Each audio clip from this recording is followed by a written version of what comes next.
The stars were dying, and Admiral Veltar knew it was his fault.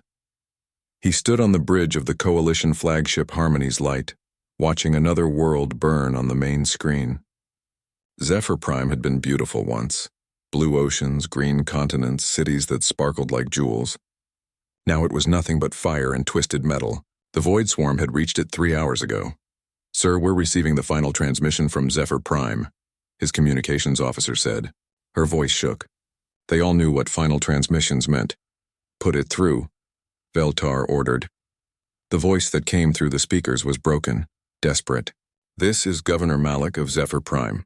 The machines are in the capital. They're taking everything apart, piece by piece. The evacuation ships. They didn't make it. Tell my family on Kepler Station that The transmission cut to static. Veltar closed his 4 eyes and tried not to think about the 8 billion people who had just died. The Zephyrians were peaceful farmers and artists. They had never hurt anyone, but the Void Swarm didn't care about that. It didn't care about anything except consuming and growing. "Admiral," his tactical officer called out. "Long-range sensors show swarm forces moving toward the Altair system. Estimated arrival in 6 hours. 6 hours. 12 billion more people." Veltar's species, the Quellians, were known across the galaxy for their calm thinking and careful planning. But there was no plan for this. The swarm was too fast, too strong, too smart. Every time the Coalition fleet tried to fight, the machines learned from the battle and became stronger. "How many ships do we have left?" Veltar asked. 437 combat vessels, sir. Down from 2,000 when this started. 2 weeks. They had lost 3/4 of their fleet in 2 weeks. Veltar walked to the window and looked out at the Coalition fleet. Ships from 7 different species floated in space around Kepler Station. The Zephyrians with their elegant curved hulls, the insect-like hive ships that looked like flying crystals, the massive Titan vessels built by the rock people of Granite Worlds. All of them were damaged. All of them were running. "Sir," the communications officer spoke again. "Captain Thrace of the Stellar Wind requests permission to speak with you." "Put her through." Captain Thrace appeared on the screen. She was human-looking, but with blue skin and gills on her neck. Her people, the Aquarians, lived on water worlds. "Admiral, my sensors show swarm scouts heading for the reef worlds." "My people. They can't evacuate underwater cities in time." Veltar nodded slowly. "I understand, Captain. Take your ships home. Protect who you can. Sir, what about the Alliance? What about the Coalition?" "The Coalition is finished," Veltar said quietly. "Save your people." The screen went dark. Within an hour, half the remaining fleet had broken off to protect their home worlds. Veltar didn't blame them. He would do the same if his home planet wasn't already a cloud of space dust. "Admiral," his science officer said, "I have an idea. It's crazy, but it might work." Veltar turned to look at her. Dr. Zen was a crystalline, her body made of living diamond. She was the smartest person he knew. "Tell me, what if we send out a distress call? Not just to the Coalition, but to everyone. Every species in the galaxy. We've already done that." No one answered. "Not like this. We broadcast everything we know about the swarm. All our tactical data, our research, our technology databases. We offer it all to anyone who can help us." Veltar's aide, a young Quellian named Kor, stepped forward. "Sir, that would violate every security protocol we have. Our technology could fall into the wrong hands." "What wrong hands?" Dr. Zen asked. "Everyone's going to be dead anyway. The swarm doesn't stop. It never stops. It will eat the entire galaxy unless someone stops it." Veltar thought about this. The Coalition had rules about sharing technology. They had spent centuries building trust between species, creating careful agreements about what could and couldn't be shared, but those rules were made for peacetime, when there was still a future to worry about. "Do it," he said finally. Dr. Zen's crystalline body glowed as she worked. "I'll need all our sensor data from every swarm encounter. Battle recordings, ship scans, everything." "You'll have it," Veltar promised. For the next 4 hours they worked. Every ship in the fleet contributed data. Every species shared their most secret military information. They had nothing left to lose. Finally, Dr. Zen looked up from her station. "It's ready, Admiral. The message contains everything we know about the swarm. Their technology, their tactics, their weaknesses, if they have any. I've also included the locations of all our surviving worlds and military assets. And what are we asking for in return? Help, any kind of help. If someone can stop the swarm, we'll give them everything we have." Veltar nodded. Send it. Broadcast on all frequencies, all hyperspace channels. Send it to every star system in the galactic databases. Yes, sir. The message went out across the galaxy in a burst of energy that would reach every civilized world within days. Veltar knew most species would ignore it. The smart ones would read the data and decide the swarm was too dangerous to fight. The careful ones would retreat to their hidden worlds and hope the swarm never found them. But maybe, just maybe, someone would answer. Sir, the communications officer said suddenly, I'm getting something strange. What kind of strange? A ship just dropped out of hyperspace at the edge of the system, but it's not on any of our databases. The design is completely unknown. Veltar felt a small spark of hope. How big? Small, maybe 1,000 meters long. But Admiral, her voice trailed off. What? The energy readings don't make sense. It's showing power levels that should be impossible for a ship that size. And sir, it's heading straight for us. Very fast. Veltar looked at the tactical display. A red dot was moving through the outer system, accelerating at speeds that would crush any living thing. No known species could build ships that fast. Time to intercept? At current speed? 20 minutes, sir. Try to contact them. I've been trying, sir. No response to any of our standard greeting protocols. Veltar stared at the approaching ship. After 2 weeks of running and losing, someone had finally answered their call for help. But looking at the energy readings and impossible speed, he wondered if they had just traded one nightmare for another. The ship kept coming, silent and fast, like a knife cutting through space. Whatever was on that vessel, it was powerful enough to ignore every safety rule in the galaxy. Veltar could only hope it was on their side. All ships defensive positions, he ordered, but do not target the incoming vessel unless it shows hostile intent. Yes, sir. The stars were still dying. But for the first time in weeks, Admiral Veltar allowed himself to hope that maybe, just maybe, something was coming to save them, even if that something might be more dangerous than what they were being saved from. The unknown ship slowed as it approached the Coalition fleet, but even its slow speed was faster than anything Admiral Veltar had ever seen. Up close, the vessel looked like someone had built a warship in their garage using spare parts and bad intentions. Sir, his tactical officer reported, the ship is odd. The hull appears to be standard metal alloy, but it's covered in additional armor plating. Weapon mounts are visible, but they don't match any known designs. Some of them look like they were welded on recently. Veltar studied the image on the main screen. The ship was ugly in a way that spoke of pure function over form. Every surface was covered in sensors, weapons, or armor. It looked like it had been built for one purpose: fighting. Sir, incoming transmission, the communications officer announced. Put it through. The voice that came through the speakers was unlike anything Veltar had heard before. It was calm, almost casual. But there was something underneath it that made his spine tingle with fear. The words were in perfect galactic standard, but the accent was strange. This is Captain Sarah Chen of the Terran Defense Corps, aboard the vessel Terra 7. We received your distress call. Please provide tactical assessment of hostile forces. Veltar blinked his 4 eyes in surprise. Terran? He had never heard of that species, and the request was so direct, so businesslike. Most first contact situations involve lengthy diplomatic protocols. This is Admiral Veltar of the Zephyrian Coalition. We appreciate your response to our call for help. The hostile force is called the Void Swarm. They are... Admiral, the human voice interrupted. I need tactical data, not history. How many ships? What's their technology level? What weapons do they use? Veltar was taken aback by the bluntness, but he answered. The swarm consists of thousands of vessels ranging from fighter-sized units to dreadnoughts the size of small moons. Their technology is far beyond ours. They use matter conversion weapons that can dissolve our ships in seconds. Their shields adapt to whatever we fire at them, and they're controlled by a collective intelligence that learns from every battle. There was a pause. Then the human spoke again, and Veltar could hear what sounded like typing in the background. Understood. Self-replicating war machines with adaptive technology. Hive mind control structure. Matter manipulation capabilities. Standard Tuesday, really. I'm sorry, what? Nothing, Admiral. Just confirming the threat assessment. We'll handle this. Please evacuate all non-combatant vessels to a minimum safe distance of 40,000 kilometers. Veltar's aide, Kor, leaned over to whisper, Sir, is this human serious? They have one ship. The swarm has thousands. Veltar was wondering the same thing. Captain Chen, with respect, the swarm has already destroyed most of our fleet. Perhaps we should coordinate our efforts. Negative, Admiral. Terran Defense Corps protocols are clear. We handle the threat elimination. You handle civilian protection. Please begin evacuation procedures immediately. The transmission cut off. Veltar stared at the screen showing the human ship.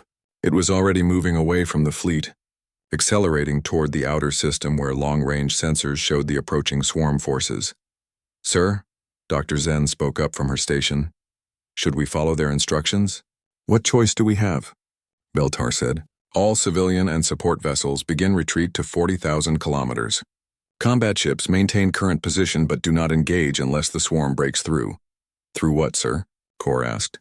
Through whatever the humans are about to do. As the coalition ships began their retreat, they watched the human vessel continue its lonely journey toward the swarm. Long-range sensors showed the enemy was still hours away, but Terra 7 was moving to intercept them far from the coalition fleet. Sir, the tactical officer called out, something's happening to the human ship. Veltar looked at the sensor readings and felt his blood turn cold. The ship's energy output was climbing rapidly. Weapon ports that had been closed were opening like hungry mouths. Additional armor plating was sliding into position from hidden compartments.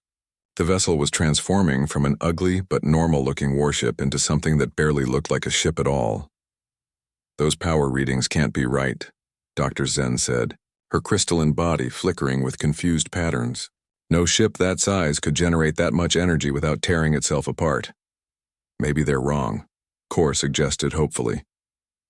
The first swarm scouts appeared on long-range sensors an hour later. Dozens of sleek black ships the size of coalition frigates moving in perfect formation.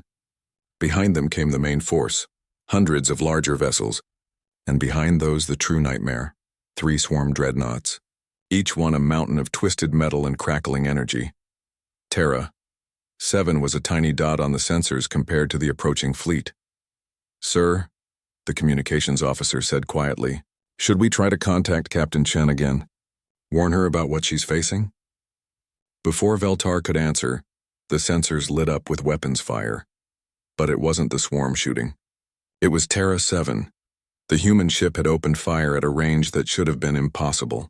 Beams of energy reached across space and struck the lead swarm scouts before they even knew they were under attack. But these weren't normal energy weapons. Whatever the humans were using didn't just damage the swarm ships, it erased them. One moment there were 12 scout vessels. The next moment there were 12 expanding clouds of plasma and debris. How did they hit targets at that range? Kor whispered. More importantly, Dr. Zen added, what kind of weapons can completely vaporize swarm armor? The swarm fleet responded immediately. The remaining scouts spread out in a search pattern while the larger ships began charging their weapons. But Terra 7 was already moving, accelerating at speeds that made Veltar's eyes water just watching the tactical display. The human ship didn't fight like anything the Coalition had ever seen.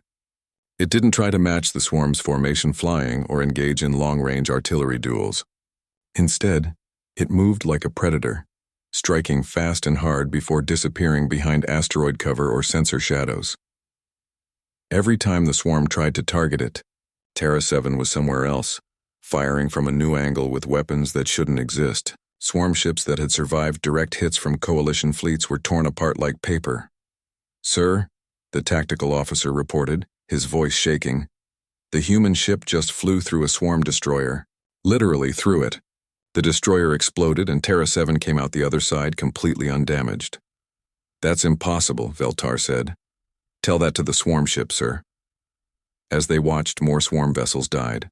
The machines that had terrorized the galaxy for weeks were being hunted like helpless prey, but what disturbed Veltar most wasn't the destruction, it was the efficiency.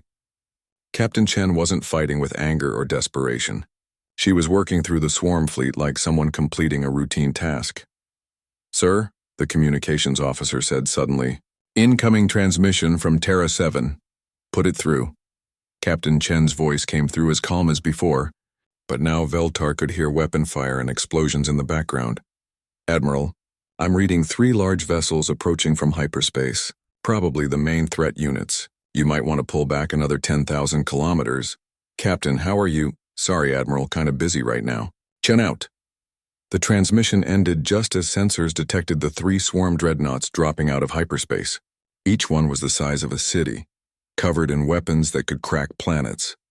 They moved toward Terra 7 like angry gods, energy crackling around their hulls. Veltar had seen what those ships could do. Each dreadnought could destroy his entire remaining fleet without taking serious damage. Against one small human vessel, the outcome should have been obvious. But as he watched Terra 7 accelerate toward the nearest dreadnought at a speed that should have liquefied any crew inside, Admiral Veltar began to suspect that maybe the Coalition had called for help from something far more dangerous than the Void Swarm, and maybe that was exactly what they needed. The first dreadnought died in 17 minutes. Admiral Veltar had been counting. 17 minutes for Captain Chen to completely destroy a vessel that had taken the combined Coalition fleet 6 hours to barely damage. And she hadn't just destroyed it. She had dismantled it piece by piece while it was shooting at her. "Sir," his tactical officer reported, his voice barely a whisper. "Sensors show Terra 7 is harvesting components from the wreckage." Veltar watched the impossible scene unfold on his screens. The human ship had somehow extended mechanical arms from its hull and was pulling chunks of swarm technology into its cargo bays. But that wasn't the worst part. The worst part was that Terra 7 was doing this while the other 2 dreadnoughts were still firing at it. "How is it avoiding their weapons?" Dr. Exen asked. "It's not avoiding them," the tactical officer said. "It's predicting them." Look at the movement patterns. Veltar studied the display. Terra 7 moved like it knew where the swarm weapons would fire before they fired. It slipped between energy beams that should have vaporized it, rolled under missile barrages that should have blown it apart. The ship fought like it could see the future. "Sir, incoming transmission from Earth Command," the communications officer announced. "Earth Command?" Veltar asked. "I thought Captain Chen was alone." "Apparently not, sir." A new voice came through the speakers. This one was older, with the kind of authority that made people stand up straight without thinking about it. "Admiral Veltar, this is General Harrison, Terran Defense Corps Strategic Command. Captain Chen has requested additional resources for this operation." "Additional resources?" Veltar managed to ask. "Yes, we're sending a full contact fleet. Should arrive in approximately 4 hours. How many ships?" "Oh, just a few hundred. Nothing too dramatic." The transmission ended, leaving the Coalition bridge in stunned silence. "A few hundred?" Kor whispered. "Where did they come from? We've never heard of these Terrans before." Before anyone could answer, another impossible thing happened on the tactical display. Terra 7 had finished its harvest of the first dreadnought and was now moving toward the second one. But instead of engaging it with weapons, the human ship simply rammed into it at nearly the speed of light. Both ships should have been destroyed. Instead, Terra 7 punched through the dreadnought's hull like it was made of paper and emerged from the other side. The dreadnought, meanwhile, exploded from the inside out. Its own mass turned into a weapon against the third enemy ship. "The kinetic energy from that impact should have destroyed both vessels," Dr. Zen said, her crystalline body flickering with confused calculations. "The physics don't work." "Maybe human physics are different," Kor suggested weakly. Terra 7 was already moving again, but now Veltar could see that it looked different. The ship had grown. Pieces of swarm technology were being integrated into its hull in real time. What had started as an ugly but recognizable warship was becoming something else entirely. "Sir," the tactical officer called out, "long-range sensors are detecting multiple hyperspace signatures, very large ones. The swarm reinforcements?" "No, sir. The energy signatures are completely different. I think it's the human fleet." Veltar turned to look at the sensor display and felt his knees go weak. Dozens of contacts were dropping out of hyperspace at the edge of the system. Then hundreds. Each one was the size of a Coalition destroyer or larger, and they were all accelerating toward the battle at impossible speeds. "My God," Dr. Zen breathed. "How many of them are there?" The answer came as ship after ship materialized from hyperspace. The human fleet filled the sensor screen like a metal storm, and every single vessel looked different. Some were sleek and fast. Others were massive and armored like flying fortresses. A few looked like they had been built from the wreckage of other ships, but they all had one thing in common. They were covered in weapons. "Sir," the communications officer said, "incoming general transmission from the human fleet." A different voice came through this time, younger than General Harrison, but with the same casual confidence as Captain Chen. All Coalition vessels. This is Commander Torres of the Expeditionary Fleet. Please maintain current position and observe standard combat protocols. We'll have this cleaned up shortly. Standard combat protocols? Veltar asked the empty air. He got his answer as the human fleet reached the battle zone. What happened next wasn't a battle. It was an extermination. The remaining swarm forces, including the last dreadnought, found themselves surrounded by ships that fought like nothing in the galaxy. The humans didn't engage in careful long-range combat or try to preserve their vessels. They attacked like a pack of hungry predators, each ship working with the others to trap and destroy their prey. Veltar watched a human vessel half the size of a swarm cruiser ram directly into its target, then somehow survived the explosion to move on to the next enemy.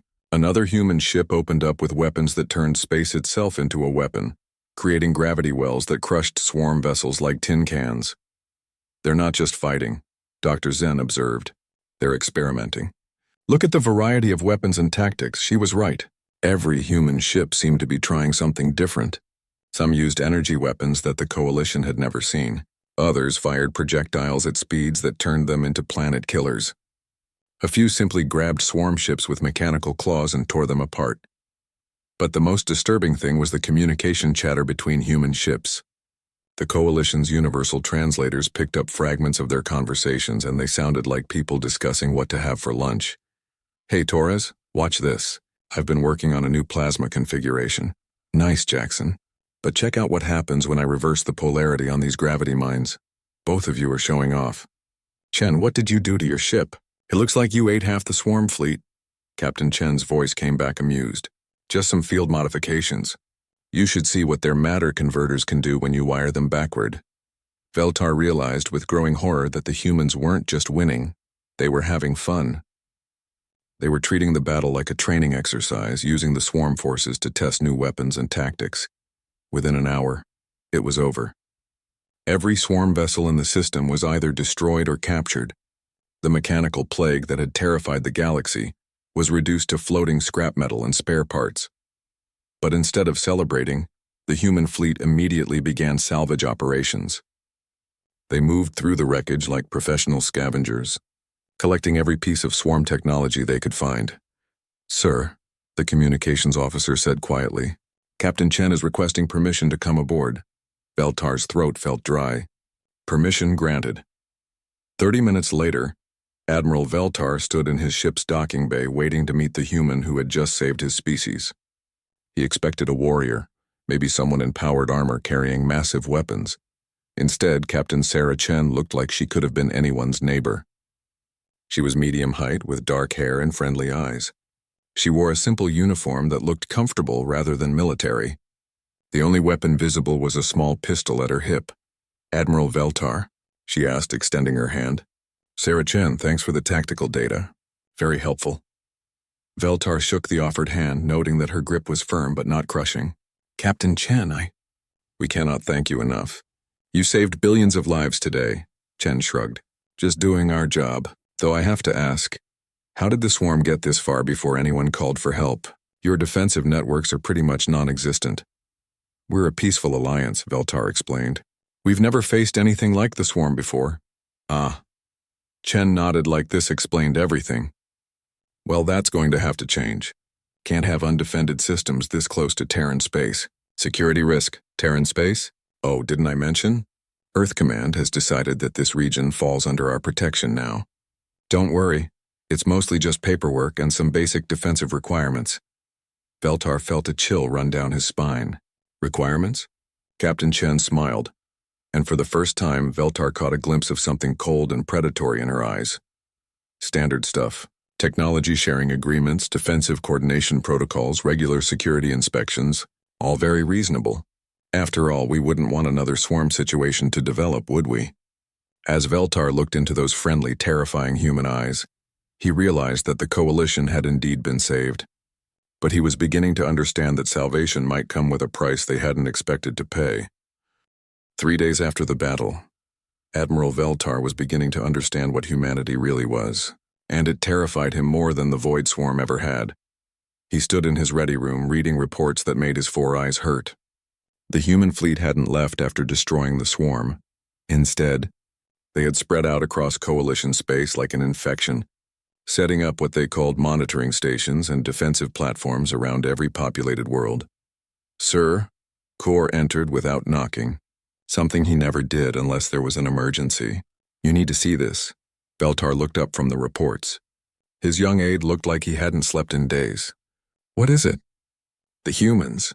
They've taken apart 3 of our best ships, completely disassembled them. When Captain Thrace asked why, they said it was for defensive analysis. Veltar set down the reports. Show me. They walked to the observation deck where they could see the human ships working. What Veltar saw made his stomach turn. The elegant Aquarian vessel Stellar Wind was hanging in space like a dissected animal. Human engineers swarmed over it, removing every system, every component, every piece of technology. But they weren't just taking things apart. They were improving them. Look at Section 7, Kor pointed. They've replaced Captain Thrace's shield generators with something new. The energy output is 3 times higher than before. And Section 12, Dr. Zen's voice came from behind them. She had arrived without either of them noticing, her crystalline body dim with worry. They've installed weapons that shouldn't fit in that space. Veltar watched human engineers work with tools that defied physics. They welded metal that shouldn't be weldable, installed systems that were too large for the spaces they fit into, and somehow made it all work better than the original design. Sir, Kor said quietly, I intercepted some of their communications. They're not just analyzing our ships, they're upgrading them. Upgrading them for what? That's what scares me, sir. I don't think they know yet. Dr. Zen stepped up to the window. Admiral, I've been studying their technology. The things they're doing. They break the laws of physics as we understand them. Explain. Their ships are impossible. The power-to-mass ratios don't work.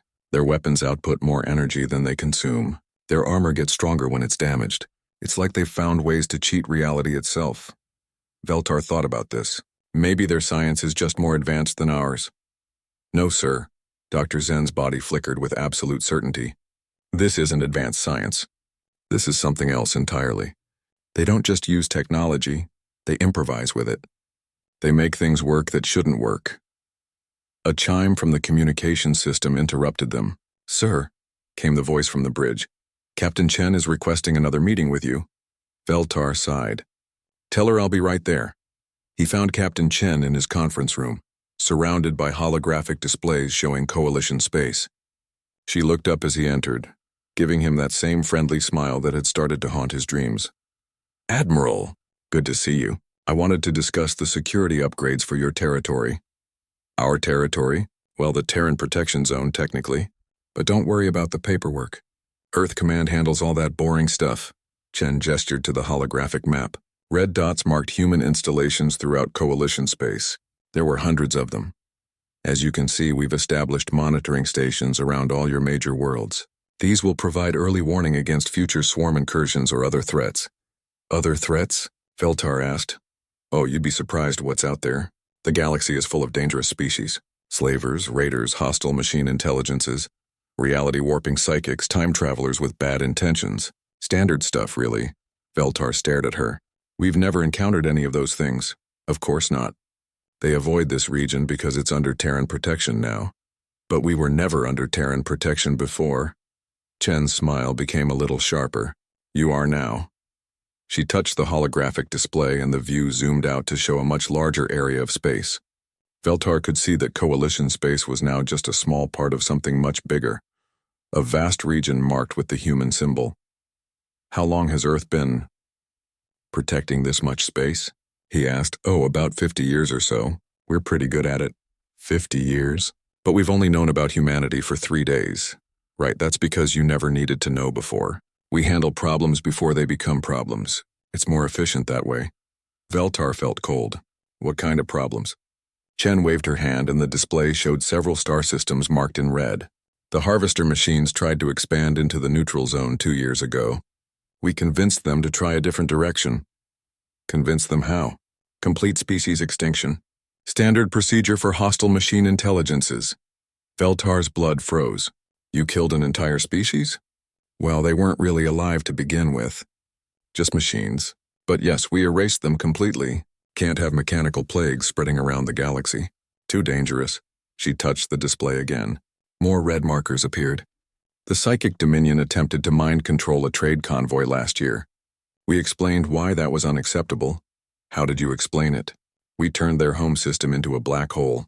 Very educational for the other psychic species. Veltar had to sit down. How many species have you destroyed? Chen looked thoughtful. Completely destroyed?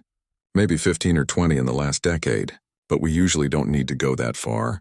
Most species are reasonable once you demonstrate that cooperation is in their best interests.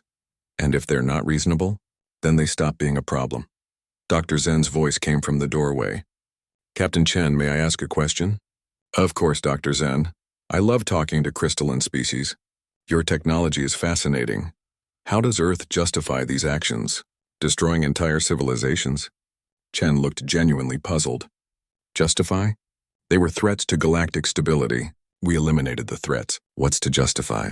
But surely there must be some kind of trial, some legal process. Dr. Zen, the universe doesn't have lawyers. It has predators and prey. We make sure the prey stays safe by removing the predators. And who decides what constitutes a predator? Chen's smile became very cold. We do. Veltar found his voice. What about us? What about the coalition? What about you? You're not a threat to anyone. You're peaceful farmers and artists and scientists. You build beautiful things and make the galaxy a more interesting place. Why would we have a problem with you? But what if we wanted to leave the protection zone? Why would you want to do that? It's dangerous out there. But what if we did? For the first time since he'd met her, Captain Chen's friendly expression disappeared entirely. What replaced it was something that made Veltar understand why the swarm had died so quickly.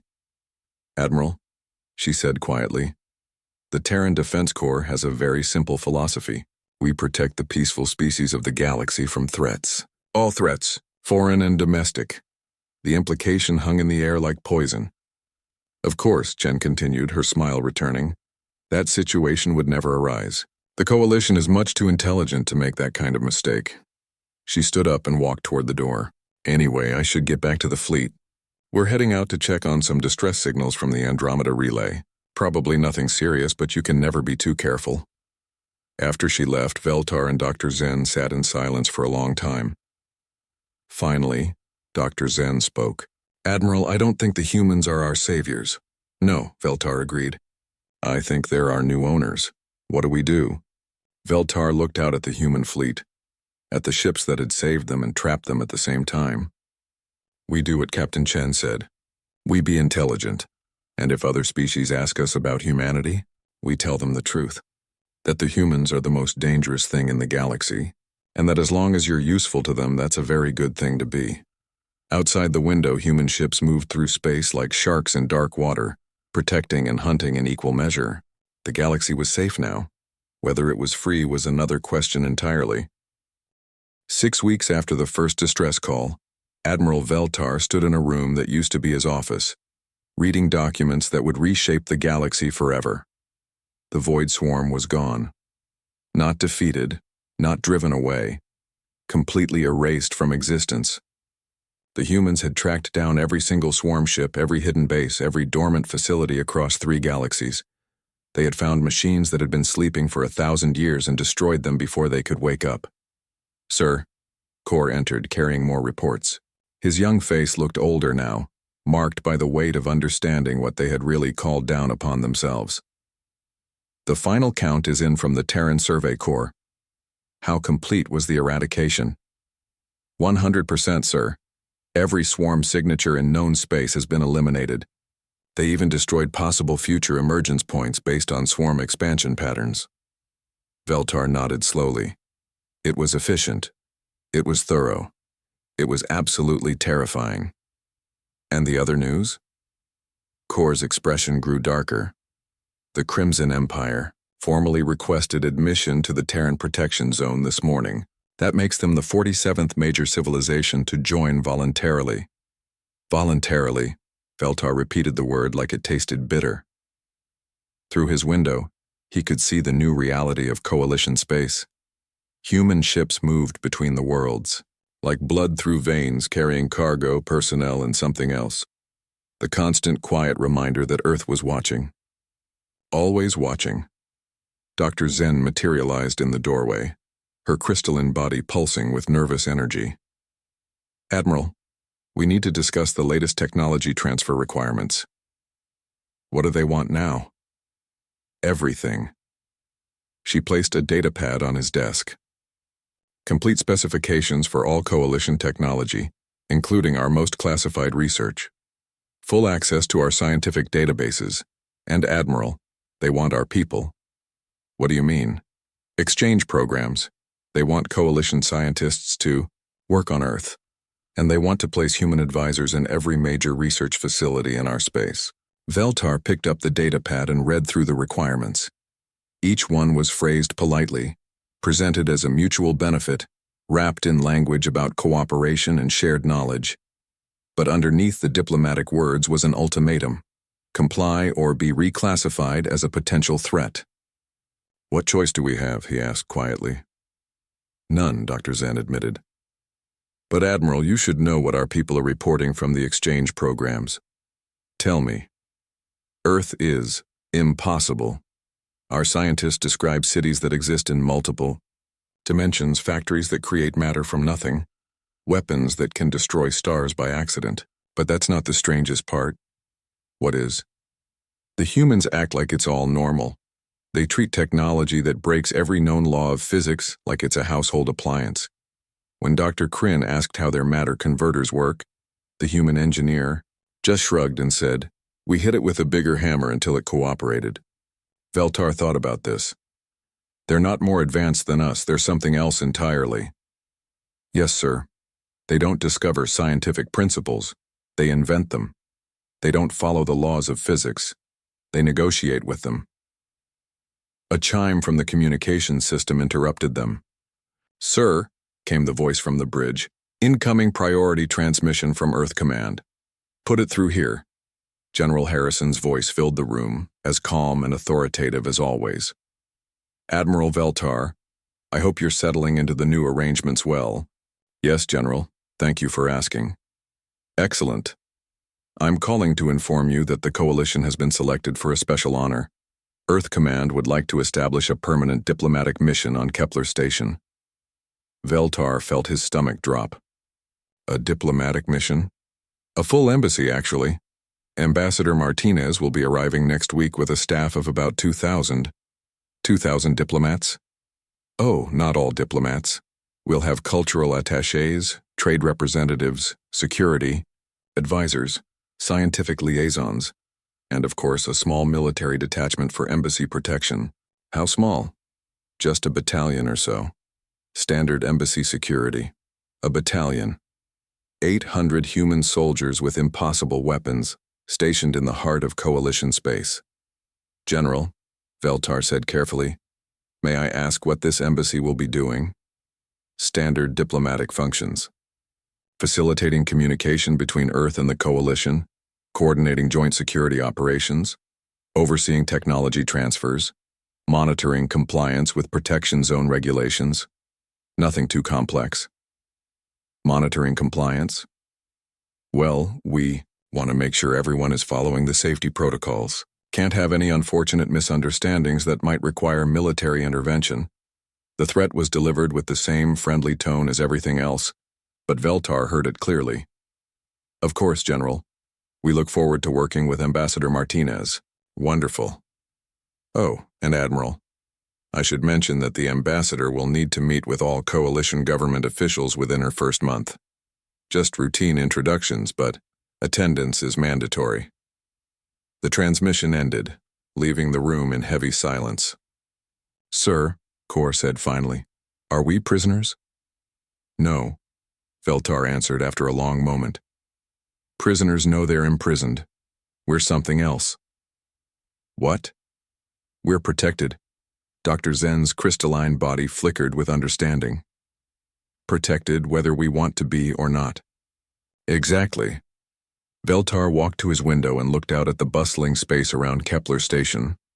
Coalition ships moved alongside human vessels, carrying trade goods and passengers between worlds that were more prosperous than they had ever been. The humans had brought advanced technology, efficient transportation, and perfect security. they had also brought the absolute certainty that stepping out of line would result in immediate and complete annihilation. "Sir," Kor asked, "what do we tell the other species when they ask about humanity?" Veltar considered this carefully. Other civilizations were starting to ask questions. The sudden appearance of a new galactic superpower had not gone unnoticed. Some were curious, some were frightened, a few were hostile. "We tell them the truth," he said finally, "which is that humanity answered our call for help, that they saved us from a threat we couldn't handle ourselves, that they have brought peace and prosperity to our region of space. And the rest? We tell them that the galaxy is a dangerous place, full of ancient horrors and hidden threats. We tell them that there are things worse than the void swarm sleeping in the dark between stars. We tell them that the humans stand guard against those things. And if they ask what happens to species that threaten the peace?" Veltar thought about the 15 or 20 civilizations that Captain Chen had mentioned so casually. "Entire species erased from existence for the crime of being inconvenient. We tell them that the humans are very good at solving problems. Permanently." Dr. Zen moved to stand beside him at the window. "Admiral, do you think we made the right choice?" "We didn't make a choice. We sent out a distress call and something answered. Something that was already out there, already watching, already deciding who lived and who died.